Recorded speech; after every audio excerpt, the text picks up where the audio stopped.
The Disability Law Center is the protection and advocacy agency for the state of Utah. The DLC assists people with disabilities with a variety of issues. The DLC also has a fair housing program to address discrimination in housing, which is available to people who belong to all protected classes, not just people with disabilities. The Fair Housing Act was enacted in 1968. It was created to give everyone equal opportunity in housing and to use and enjoy their dwellings. It protects people belonging to protected classes from being treated differently in housing situations. Disability is one of these protected classes. The Fair Housing Act contains additional protections for people with disabilities. These may be necessary to afford a person equal opportunity to use and enjoy their dwelling and/or the premises. Under the Fair Housing Act, disability is defined as having a physical or mental impairment which substantially limits one or more major life activities. Major life activities would include things like seeing, hearing, walking, breathing, learning, speaking, performing manual tasks, or taking care of oneself.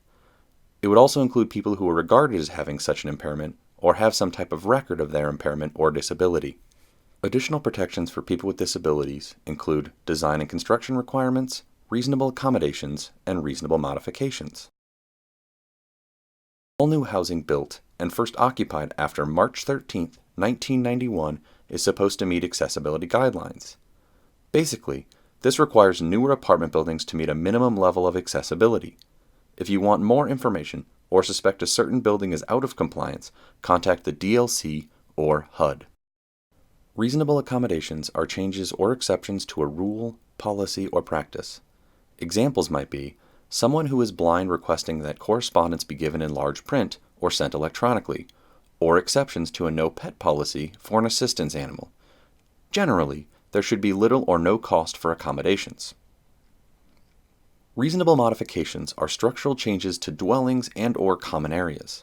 Examples of modifications might be a ramp to allow wheelchair access, grab bars in a bathroom for someone with mobility impairment, or doorbells and smoke detectors with lights for someone who is deaf or hard of hearing.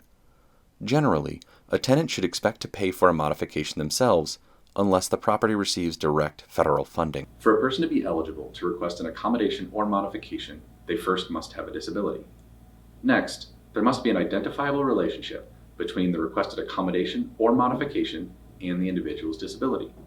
Finally, the request must remedy the individual's inability to use and enjoy their dwelling. With both accommodations and modifications, a request will be considered if it is reasonable. What does reasonable mean? First, it should not impose an undue financial and administrative burden on the housing provider. Second, it should not fundamentally alter the nature of the housing provider's operation. The determination for how reasonable a request is should be made on a case-by-case basis. To make a request, a resident must ask for an accommodation or modification. The request can be made in any manner or at any time. The request can be made verbally, however, writing is always preferred. The request can be made by the individual, or it can be made by a representative acting on the individual's behalf, such as a family member or caseworker. A basic request for an accommodation or modification should include a number of things. For a written request, include the date and your address. Identify yourself as a person with a disability. List the rule or policy you are requesting an accommodation for, what the modification or accommodation is that you are requesting, and your signature. Housing providers might ask for documentation to verify disability and need. If you have an obvious disability and your request is readily apparent, then your landlord may not ask for any additional information about your disability or disability-related need. For example, a person in a wheelchair might ask for a ramp. If you have a disability that is not obvious and the request is not apparent, then your landlord may ask for disability-related information, i.e., a person with a mental impairment requests an emotional support animal. The landlord can request the following: information that you have a disability that substantially limits one or more major life activities, information that describes the needed accommodation, and the information to show the relationship between your disability and the need for the requested accommodation. Housing providers may not acquire confidential medical records or inquire into the nature or severity of the person's disability. Verification of disability and need for accommodation can come from a medical provider, such as your primary care physician, a healthcare provider, such as your therapist, a professional representing a social service agency, a disability agency or clinic, or another person that can verify your disability and need. A verification letter from the verifier should identify you as a person with a disability as defined by the Fair Housing Act, state which accommodations or modifications you need because of your disability, explain the connection between your disability and the need for the accommodation request, state the author's credentials and/or relationship with you. If you or someone you know has experienced housing discrimination, or you would like more information about fair housing, you can contact the Disability Law Center by calling 1-800-662-9080, emailing us at fairhousing@disabilitylawcenter.org, or by visiting our website www.disabilitylawcenter.org.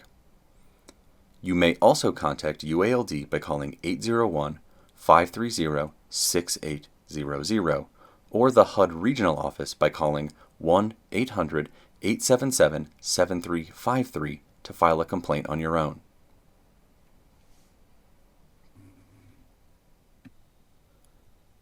The work that provided the basis for this publication was supported in part by funding under a grant awarded by the U.S. Department of Housing and Urban Development. The substance and findings of the work are dedicated to the public. The authors and publisher are solely responsible for the accuracy of the statements and interpretations contained in this publication. The Federal Fair Housing Act prohibits discrimination on the basis of race, color, sex, national origin, familial status, religion, or disability. Utah law also prohibits discrimination based on source of income in the rental, purchase, and sale of real property. This publication was funded in part by the U.S. Department of Health and Human Services, the Center for Mental Health Services, the U.S. Department of Education, and the Social Security Administration. The contents of this publication are the sole responsibility of the authors and do not represent the official views of these agencies.